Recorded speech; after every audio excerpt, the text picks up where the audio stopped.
Hello, Team Assured. Welcome to our Listing Mastermind Toolkit number 4.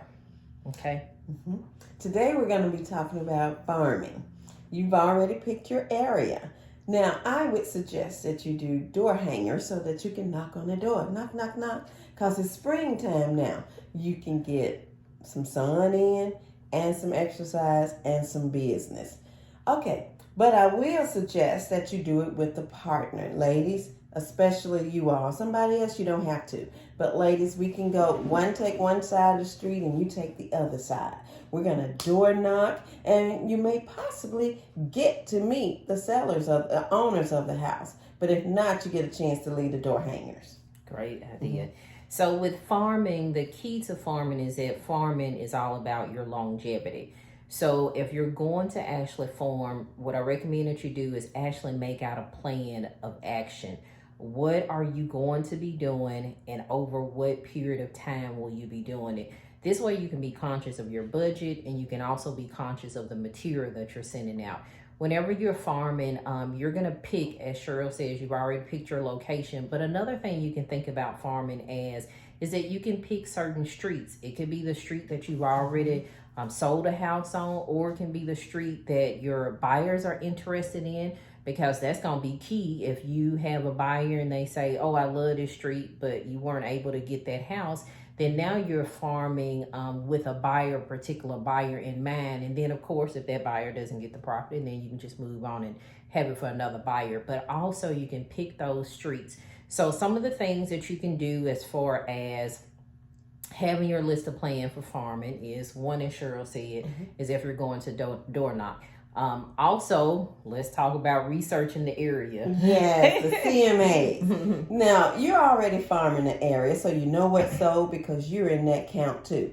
So you're going to keep your area abreast of the appreciation in the area. And we know home values are appreciating.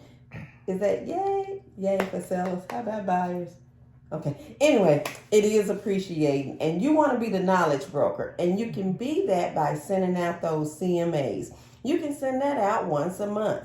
You can actually print the cards in Publisher and take it to Office Depot and have them to cut them for what, $1? Per cut. It's 99 cents per cut. $2. But that's the cheapest way to do it. And you don't have to wait on Vistaprint. You can print them up yourself and personalize them. That's just a suggestion that I would give. What about you, Tina? Yeah. So whenever I use Publisher, I just have just a standard template for Publisher. And it's just going to have just my company information, my name, all of the advertising rules. And then to the side, I'm able to customize it and change it up. This way, if you're sending out different postcards, let's say that you've done your you're doing your plan of action for your farm area, and let's say you want to pick the 4th of July, you want to pick other holidays. That way, it's the exact same template. The only thing you're doing is possibly adding in a new picture and then just adding in thank you, happy 4th of July, or whatever it is for whichever holiday you're doing. That way this goes along with your plan of action, and you're not constantly having to go back in and remake it. Another reason why you want to use that template is because you really want to get them used to it being you sending them information. They say it takes about 3 or 4 times for someone to see something to realize you're the exact same person that sent that information out. So sticking to the template will help. Again, you're using Publisher. You're just going to create it as a postcard. When you print it, you're going to print it as a 4-up. That's what it's called on Publisher. You're going to take it to Office Max. Make sure you use the card that you have, and those copies will be 3 cents. However, I do recommend that you go a little step above and make sure that you buy the card stock paper. Okay. So that's for the postcards. CMAs, I think that you should actually maybe put those in a letter. However, you can still include that on the postcard, but if you want to be a little more detailed, you could say something on the postcard such as, here's your brief CMA, but expect your full CMA next week that I'll be mailing out to you. Yes. That way it gives them something also to look forward to. And again, this is branding yourself also, because they're going to be looking forward to this information from you every month. Exactly. So it gives you a host of other things to do. Some of the other things that you can do once we're kind of out of COVID is you can attend the HOA meetings. You can actually sponsor some of the HOA meetings. So if you get a chance to talk to anyone, you can also tell them, oh, call me when your next HOA meeting is, or you can go ahead and try to get that information from them at that current time. Also, you can do drawings. You just have to make sure that there's no purchase required. Make sure that on your postcards, you do also put the information that if this property is currently listed, please do not consider this a solicitation. So certain things you just want to make sure that you follow our guidelines and our advertising guidelines.